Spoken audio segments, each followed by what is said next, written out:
महाराष्ट्र और अरुणाचल प्रदेश में आज उस समय हड़कंप मच गया जब एक नहीं बल्कि भूकंप के दो झटके लगे। जब लोग घरों में सो रहे थे उस वक्त भूकंप आया तो लोग घरों के बाहर आ गए। दोनों ही राज्यों में सुबह भूकंप के झटके लगे।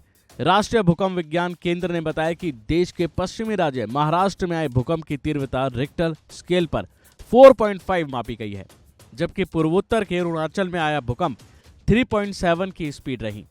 सुबह सुबह आए भूकंप की वजह से अभी तक किसी भी तरह के जान माल के नुकसान की खबर फिलहाल नहीं है, लेकिन लोग दहशत में जरूर हैं। जानकारी के मुताबिक गुरुवार सुबह महाराष्ट्र के हिंगोली में भूकंप के 2 झटके लगे। भूकंप का पहला झटका सुबह 6:08 पर और दूसरा झटका 6:19 पर महसूस किया गया। पहले झटके की रिक्टर पैमाने पर तीव्रता 4.5 और दूसरे झटके की तीव्रता 3.6 मापी गई। तो वहीं ऐसा ही भूकंप अरुणाचल प्रदेश में भी आया, जहां लोग दहशत में आ गए। यहां अरुणाचल प्रदेश के पश्चिम और पूर्वी कामेंग में 2 घंटे के अंतराल में भूकंप के 2 झटके लगे।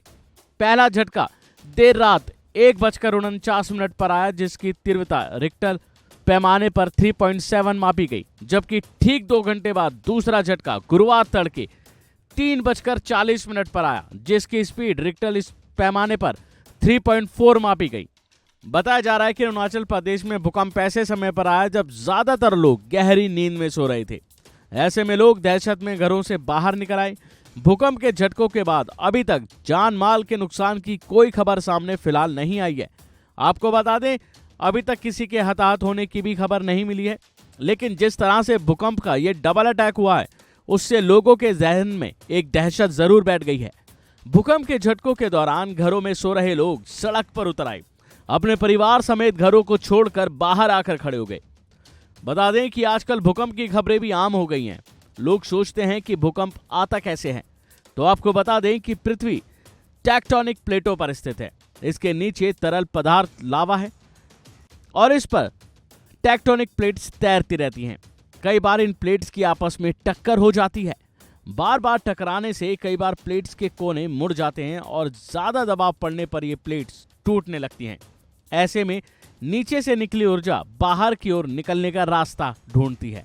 जब इससे डिस्टरबेंस बनता है तो इसके बाद भूकंप आता है। और जाहिर है कि जब भूकंप आता है तो आपको बचने के कुछ सुझाव भी जरूर पता होने चाहिए। अगर आप बिस्तर पर हैं तो अपने सिर को तकिए से बचाकर रखें। किसी द्वार पर या दरवाजे पर खड़े हैं तो वहां ना खड़े हों, आप मेज के नीचे ज्यादा सुरक्षित हैं। खिड़कियों और बाहरी दीवारों से दूर हट जाएं और इस दौरान लिफ्ट का इस्तेमाल बिल्कुल भी ना करें।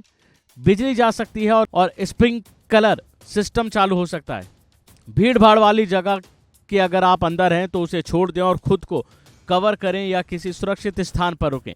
अगर आप चलती गाड़ी में हैं तो जितना जल्दी हो सके सुरक्षित स्थान पर पहुंचें और कहीं खुले में रहें।